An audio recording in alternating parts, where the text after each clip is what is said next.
Trey Gowdy joins Trump's legal team to fight impeachment. Hi, great to have you all with us. If you are new to TST, tap on the subscription button and click the notification bell so you can receive authentic news that you can rely on daily.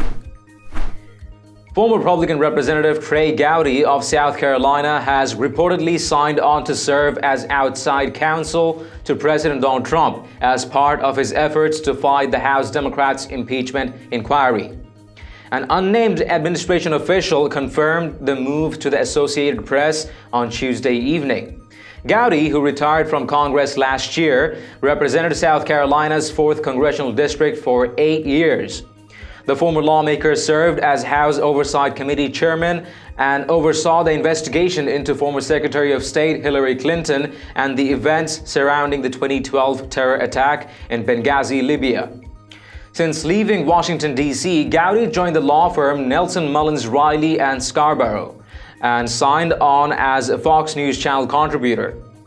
The development came after the White House sent a letter to House Speaker Nancy Pelosi confirming it will not cooperate with the impeachment probe, branding it illegitimate and unconstitutional.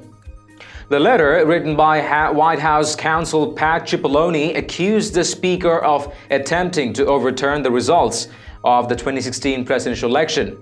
Given that your inquiry lacks any legitimate constitutional foundation, any pretense of fairness, or even the most elementary due process protections, the executive branch cannot be expected to participate in it.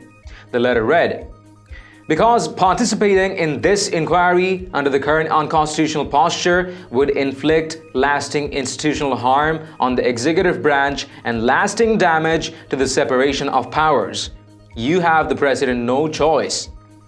Consistent with the duties of the President of the United States, and in particular his obligation to preserve the rights of future occupants of his office, President Trump cannot permit his administration to participate in this partisan inquiry under these circumstances," it added.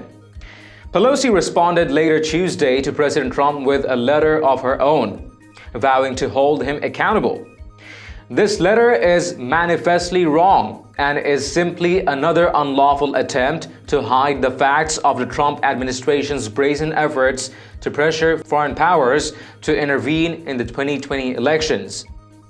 The California Democrat wrote, "Despite the White House's stonewalling, we see a growing body of evidence that shows that President Trump abused his office and violated his oath to protect, preserve, and defend the Constitution.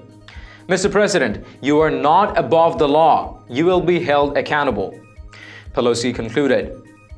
Pelosi kicked off the probe against President Trump late September after a partisan CIA officer accused the president in a so-called whistleblower complaint of asking Ukrainian President Volodymyr Zelensky to look into allegations of corruption against former Vice President Joe Biden and his son Hunter Biden.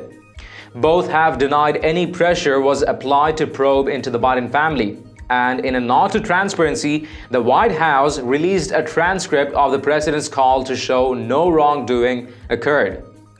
On Tuesday, the Washington Examiner reported that the so-called whistleblower, who had been previously outed as a registered Democrat, in fact had a previously professional relationship with a 2020 Democrat White House hopeful.